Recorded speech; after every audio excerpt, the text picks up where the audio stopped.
First period. The first minute of the game featured a very scary moment when Miles Wood deflected a pass across the neutral zone. It rose up and hit Evgeny Kuznetsov in the face. Fortunately, he was not seriously hurt and stayed on the bench. Corey Schneider made a great save just over 2 minutes into the game on a partial breakaway for Alex Ovechkin. Just seconds later, Kuznetsov passed it across the zone to the circle, and the Ovechkin one-timer lasered past Schneider. Mirko Mueller was playing very loose, and he was not in position to either block the pass or the shot, nor could he take the body on Ovechkin. He needs to know better if he wants to stay in the lineup. Mirko Mueller failed to exit the zone with a pathetic pass a few minutes later, and the intercepted pass turned into another Ovechkin one-timer. It missed the net, and the Devils responded with a chance by Pavel Zacha. His skating got him around defensemen and into the zone, but his shot missed. Schneider made a huge stop 6 minutes and 30 seconds into the game. Nicklas Backstrom had a breakaway, but Brian Gibbons didn't give up and pressured him from behind. Schneider was able to make his stop, hitting the puck from the goal line with his stick. Schneider made a big blocker save on Tom Wilson a minute or so later. On the other end, Jesper Bratt almost created a goal with a great move, but Hischier just missed with a backhand. Seconds later, Damon Severson gave Patrick Maroon the puck behind the net. Maroon passed to Hischier, and his shot didn't miss that time. This was a perfect run of events. As I said in the game preview, Nico Hischier will be the only player to play in every game this.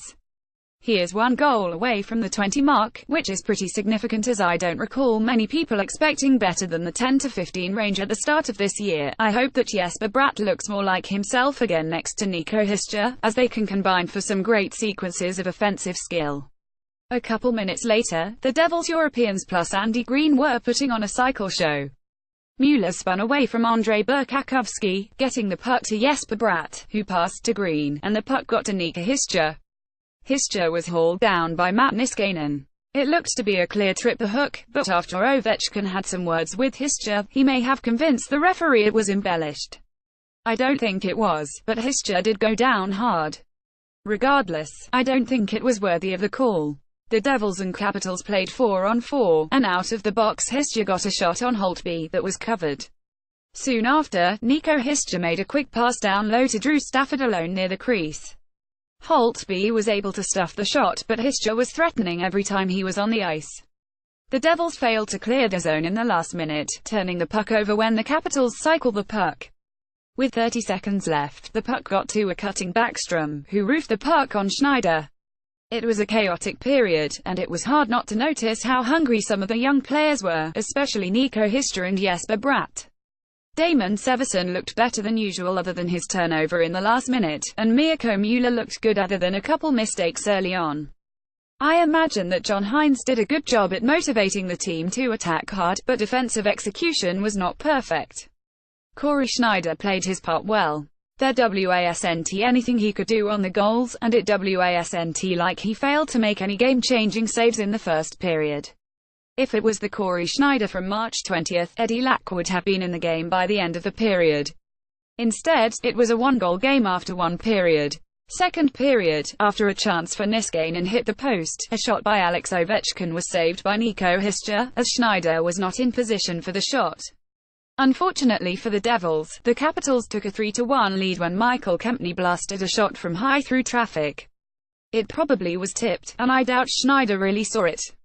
The Devils got their first power play when Miles Wood was cross-checked by Kempny from behind against the boards. With no Hall, Zajac, or Palmieri, the Devils put Zacha, Maroon, Bratt, Nosen, and Will Butcher on the first wave. After some good puck movement, Pavel Zacha got a good shot on Holtby at the end of the first minute. The second wave featured Hischier, Moore and Severson, Boyle, and Stafford. They didn't get much going, and I thought it was a mistake to put 2 defensemen on the second wave. After the power play, Patrick Maroon, Alex Chiasson, and Brooks Orpik got into a scrum by the wall. Maroon and Chiasson got 2 minutes for roughing. On the 4-on-4, the Devils looked decent in the first 20 seconds. After that, the Capitals put on a patient cycle attack for almost a minute before the Devils took away the puck. It was a good job of not letting chances come from possession. It seemed halfway through the game that the Devils were playing with more control, and the chaos started to dissipate from the game's feel. After not much going on, Patrick Maroon had the puck behind the net, and the Capitals just could not take the puck away. He passed it to Miles Wood, who put it home. Third period, Patrick Maroon scored the tying goal at 3. Miles Wood knocked the puck down, and Pavel Zacha made a sweet cross-crease pass that Maroon finished off. Alex Ovechkin answered back a few minutes later. He gloved the puck and I thought may have held it too long, but when he placed the puck down it was in a perfect spot for him. He ripped the puck and scored his second of the game to make it 4-3. Almost halfway through the final period, Ovechkin got a step on the Devils' defense.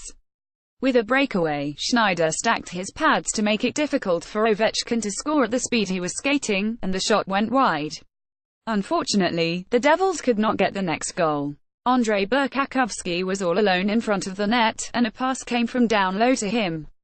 He had time, and Schneider couldn't make a stop. Soon after, the Devils took a penalty. It was Jimmy Hayes on a slash.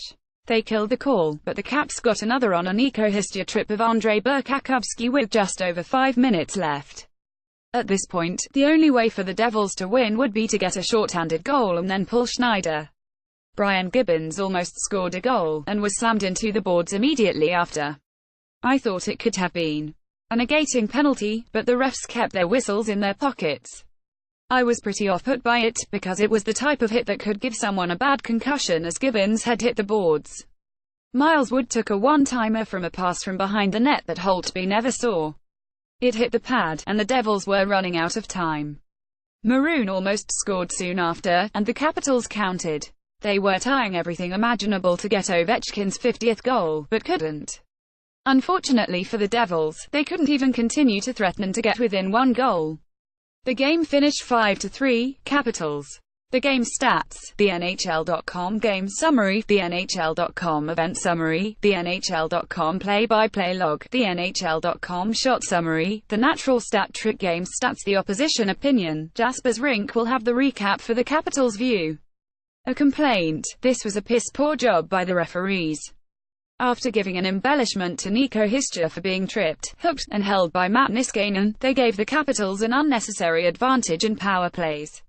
I took no issues with the penalties to both Jimmy Hayes and Nico Hischier in the waning minutes of the third, but what seemed to me to be a John Carlson elbow to Brian Gibbons' head on the boards is the type of play I hate seeing. Gibbons did not have the puck, and Carlson targeted him rather than play it himself. Carlson thus hit a vulnerable player chasing after a puck, causing him to slam his head on the boards. I thought that judging from the non-broadcast side angle, Carlson clearly had body positioning and only had to continue skating at the puck to counter-attack. Instead, he chose to throw his body sideways into Gibbons, and his elbow went high. Perhaps I'm still sensitive because of the appalling lack of response to the Tom Wilson-John Moore incident, but I disliked that play.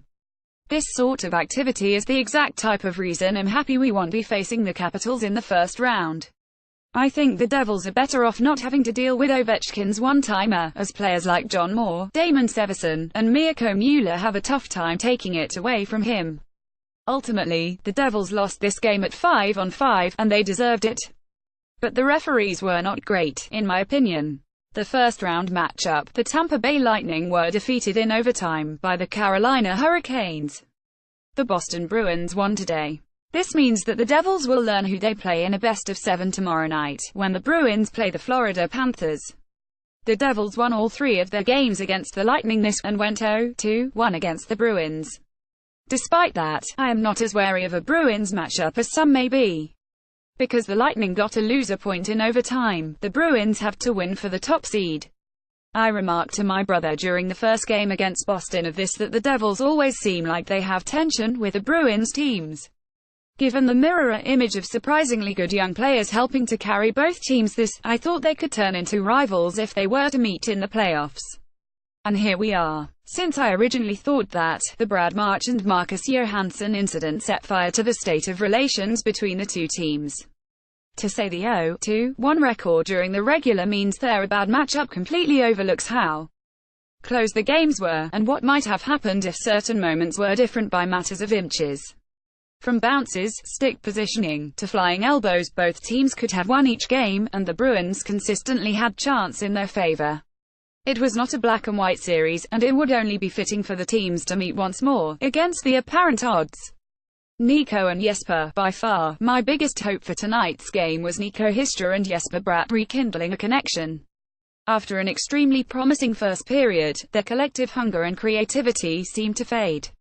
By the end of the game, Jesper Bratt had a 40.00 CF% and Nico Histra a 34.38 CF%. However, they played best against the top line of the Capitals, playing the Ovechkin-Kuznetsov-Wilson line better than the rest of the team by a considerable margin, even out-possessing that line at even strength, and scoring a goal when Maroon was in the place of Drew Stafford, who I believe was the weakest link of the line this game. I hope that John Hines saw enough in Bratt, even if mostly just from the first period, to give him a chance in the playoffs. He looked decent in the limited time he received on the penalty kill.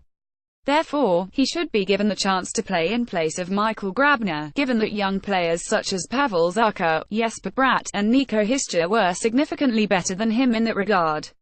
Among the 16 Devils who played a minimum of 40 minutes on the penalty kill, they made 3 of the top 4 players in terms of CA, 60.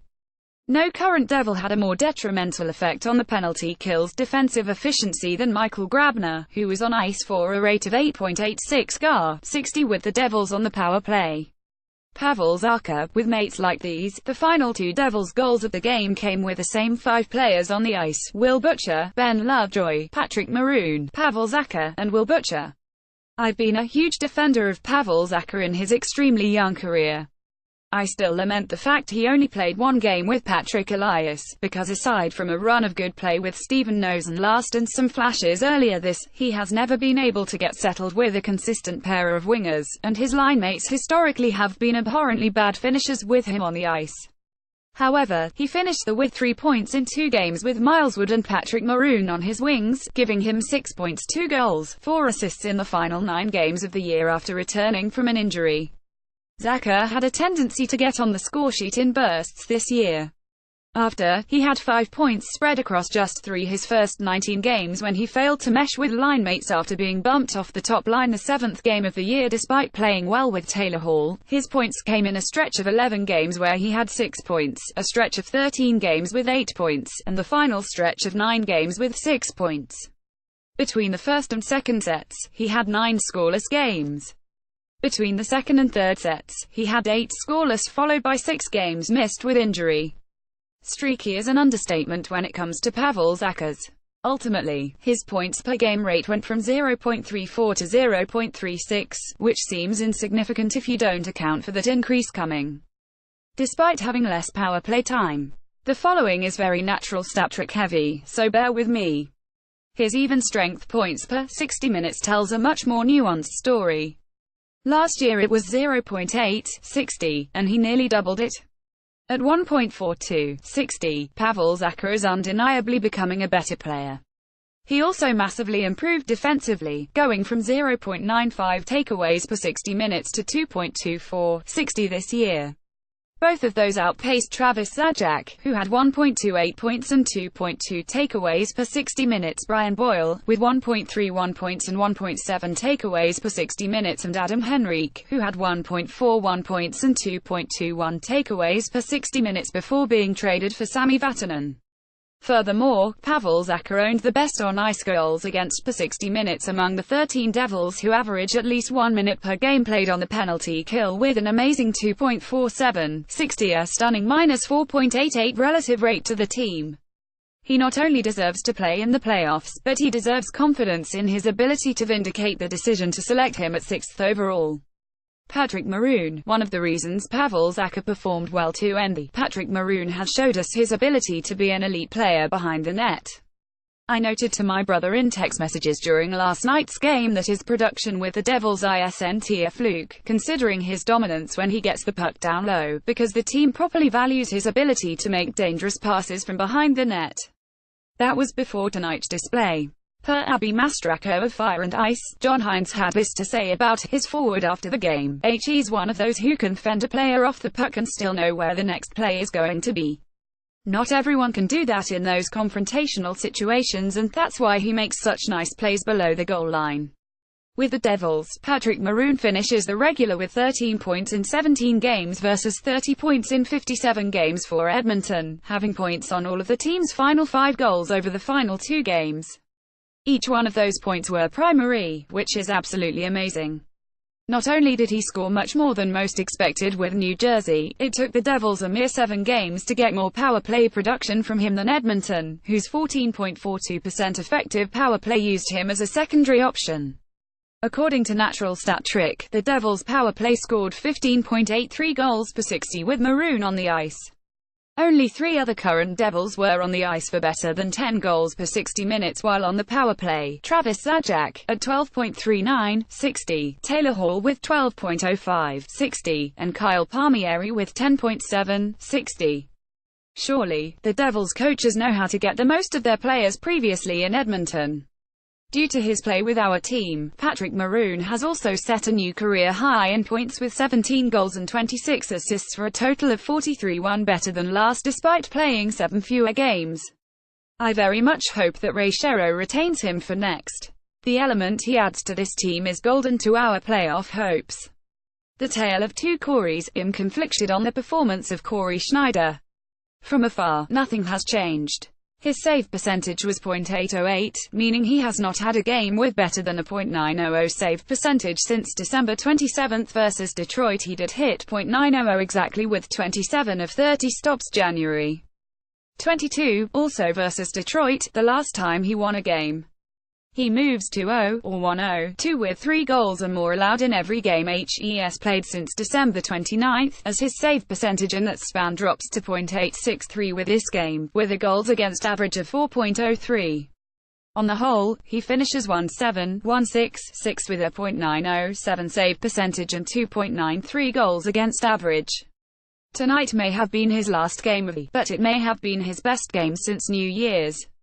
He saved goals, he stopped breakaways, he wasn't slow to react to the puck, and at the end of the night, he just couldn't stop some unstoppable shots. The Devils only allowed 26 shots, but far too many of them were extremely high-danger chances for the Capitals. Many of them with a certain player on the ice, the only player who did more damage to his spot for the playoffs, Mirko Mueller versus Ben Lovejoy. Boy, oh boy, did veteran experience have a victory over raw potential tonight. Mirko Mueller did not understand the basic rule of covering Alex Ovechkin. He gave the greatest goal scorer of the generation all the room in the world, leading to Ovechkin scoring both of his goals with Mueller on the ice, as the team gave up scoring chances, 3 high-danger chances, 6 shots, and 2 goals when the scoring young defenseman was on the ice with Ovechkin. As the right-side defenseman, he had to be ready to do one of 3 things at all times: take away the pass to Ovechkin, take the body on Ovechkin, or block Ovechkin's shot. While the second goal might not apply, as it came from another area, it does not change that the Capitals assaulted Mueller. Green was not great, but it may not have been coincidental that he and Ben Lovejoy allowed 1 shot and no scoring chances in 2:15 of penalty killing together. There was nothing he could do when his partner had no grasp of positioning. By comparison, the player who was benched for Mirko Mueller was the only player on the Devils to be on the ice for none of the goals against, and he funnily enough was also on the ice for all of the Devils' goals for. Ben Lovejoy had a 59.26 CF% versus Seveson's 42.86 and Mueller's 31.25. Well, see how that translates into playoff lineup spots. Your take: what do you think? Did the Devils do better than expected? Who should get the playoff chances? What do you think I got right and wrong in my takes on the game and broader situation of the team? Leave your thoughts below. Thanks, it's been a pleasure helping to give previews and recaps for this. So, thanks to John for giving me this opportunity, and thanks to everyone who followed with us tonight and for the entire regular, whether in game threads or at Arth Jersey blog on Twitter. Good night, and see you in the playoffs.